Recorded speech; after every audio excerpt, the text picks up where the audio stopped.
justement d'être, non pas un guide, on dit souvent de l'accompagnement, en tout cas moi je le pense comme ça, t'es pas devant la personne, tu lui montres pas un chemin, une direction, une destination, un rythme, quoi que ce soit, tu es à ses côtés. Voilà.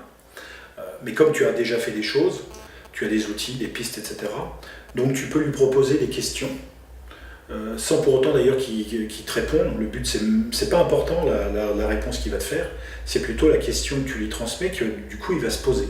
Voilà. Alors c'est pas pour se poser les bonnes questions, ni les bonnes ni les mauvaises, mais en se posant des questions, ça va lui permettre des prises de conscience. Voilà. Et ça c'est fondamental. Moi c'est merveilleux en coaching quand je vois quelqu'un passer d'une problématique à la solution, d'une prise de conscience, le visage qui s'illumine, la banane, et qui me dit, tu te rends compte, ça fait 20 ans que, et grâce à toi, alors je le recale, je dis, c'est pas grâce à moi, c'est grâce à toi, j'ai pris conscience d'un truc. C'est fondamental. S'il n'y a pas de prise de conscience, si ça ne fait pas sens, si ça n'a pas de sens, on ne peut rien faire. Sauf que, même si c'est une étape fondamentale, la prise de conscience pour la prise de conscience, je dis souvent, je recadre en coaching les gens en disant, ok, tu as pris conscience, bravo, félicitations, d'ailleurs, félicite-toi, surtout sois heureux d'avoir pris conscience, mais t'en fais quoi maintenant? Voilà, on en fait quoi? La prise de conscience est fondamentale, mais ça permet de faire autre chose. On en fait quoi? Pour aller mieux, pour être plus performant, pour être plus aligné, pour être plus juste, pour être plus centré, pour avoir plus de plaisir, ou au contraire se détacher du plaisir, et de s'apercevoir que les plaisirs, c'est en lien avec nos névroses, etc., etc. Donc accompagner quelqu'un, oui, mais surtout par l'exemplarité, c'est ce qui fonctionne le mieux. Tu peux pas dire si tu fais 120 kilos, pour X raisons, un copain qui en fait 120 plus ou moins, tu devrais perdre du poids parce que c'est pas bon pour la santé, etc. Tu pourras pas utiliser les bras de levier à l'accompagnement si toi-même tu n'es pas exemplaire.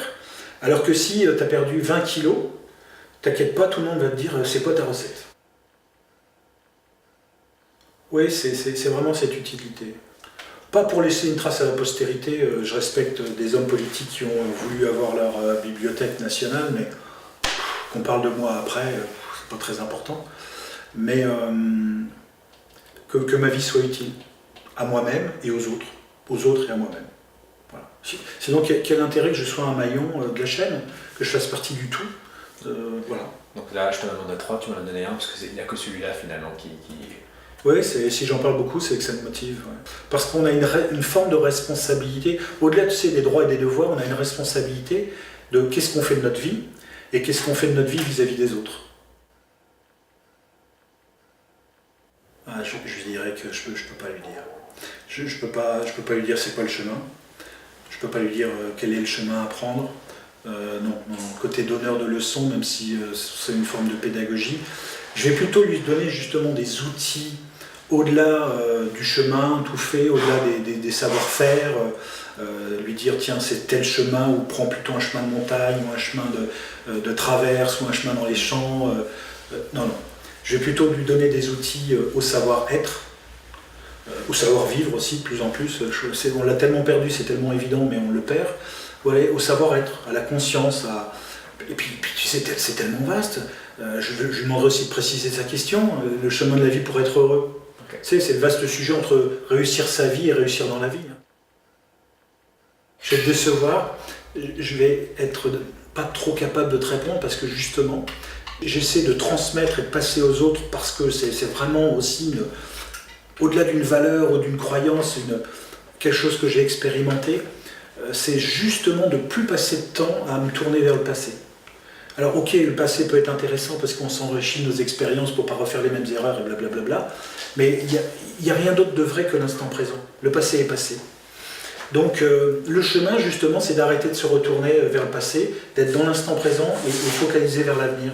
C'est qu'est-ce que je vais faire, tu vois, c'est comme si que cette interview, si on juge qu'elle n'est pas ok parce qu'elle est trop satellisée, elle est faite, elle est en boîte et puis c'est comme ça. Par contre ce qui est intéressant c'est après une introspection ou un débrief intérieur ou collectif, de se dire la prochaine fois comment je vais le faire pour que ce soit mieux, plus pertinent, plus ceci, plus cela, etc. Inversement, elle sera au moins authentique. Voilà, c'est vraiment, j'ai parlé avec mes tripes, j'ai parlé avec mon cœur. Voilà. vaste sujet, hein. Il y a des tas d'outils, des tas de techniques, déjà il faut le vouloir. Parfois, tu sais, il y a dans ce qu'on fait ou dans ce qu'on ne fait pas, il y a ce qu'on appelle le bénéfice principal, prioritaire et le bénéfice secondaire. Il y a beaucoup de gens qui fonctionnent ou qui dysfonctionnent parce qu'en fait, la quête, c'est le bénéfice secondaire. Et ça, c'est un petit peu tordu parce que c'est du domaine de l'inconscient. Donc ils disent oui, non, mais comment tu fais pour être dans l'instant présent, etc. Sauf qu'ils ont un bénéfice secondaire dans une forme de protection, parce que dans le confort, la mélancolie, la structure qui rassure, mais comme je dis toujours, c'est bien d'avoir une structure, une base, des fondations, un cadre, oui, mais il y a le yin, il y a le yang, il y a la dialectique, la loi de la dialectique, l'équilibre par les contraires. Le cadre, il enferme aussi. Donc les gens qui regardent leurs photos de famille, ah, tu te souviens, c'était bien Tintin il y a 30 ans, ouais, ok.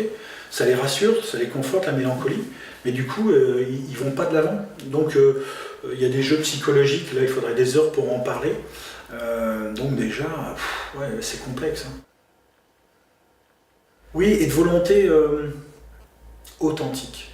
Tu vois, c'est ça, c'est que tu me dis, je cherche à faire une vidéo, une interview, Philippe, parce que tu sois authentique. Alors, j'essaie de l'être. Mais la vraie authenticité, c'est pas l'authenticité que j'ai par rapport, tu vois, à la caméra, aux gens qui vont me regarder, ni par rapport au caméraman, ni par rapport à toi. Le vrai job, c'est d'être authentique vis-à-vis de soi-même. Et plusieurs fois, j'essaie d'être authentique vis-à-vis de l'autre, et je crois que je l'ai été. Et puis en débrief, parce qu'après je me passe la vidéo dans la tête, je dis, tu vendais quoi quelque part? Est-ce que tu étais vraiment authentique? J'ai envie de dire que mon superviseur me dit souvent, Philippe, apprends à donner de l'amour. Et je regarde, je dis, c'est ce que j'essaie de faire au quotidien, quoi. J'adore ça, donner de l'amour. Parce que je suis quelqu'un j'ai eu tellement besoin d'amour qu'en fait j'en donnais, je suis devenu un gentil parce que en fait c'était pour avoir de l'amour, vaste sujet, etc. Et il me dit non, de l'amour avec toi, vis-à-vis de toi-même. Apprends à être doux et apprends à te donner de l'amour à toi-même. Voilà. C'est une question de bon sens depuis tellement longtemps. Je vais illustrer par une petite anecdote. Arrêtons de penser qu'on est sur une planète Terre et que rien ne peut nous arriver. Je ne veux pas être dans le catastrophisme. Au contraire, terminer par cette image magnifique. La planète Terre, c'est notre vaisseau spatial. Voilà. Et il peut y avoir des fusées de rechange, des navettes spatiales de rechange, des stations de rechange. Un jour peut-être, enfin, il y en a. Mais des radeaux de secours, il n'y en a pas. Voilà. Donc si on veut déjà pour notre pomme, bien égoïstement ou de manière un peu plus altruiste, pour nos enfants, nos petits-enfants et les générations à venir dans 1000 ans, être cool, voilà, être dans l'éthique, dans le vrai amour, qu'est-ce qu'on va transmettre? Des planètes polluées, de radioactivité, etc., etc., vaste sujet, voilà, c'est hyper important, quoi. La planète Terre, elle est merveilleuse, et tous les règnes qui sont venus avant nous, on vit à leurs dépens et grâce à eux. Voilà.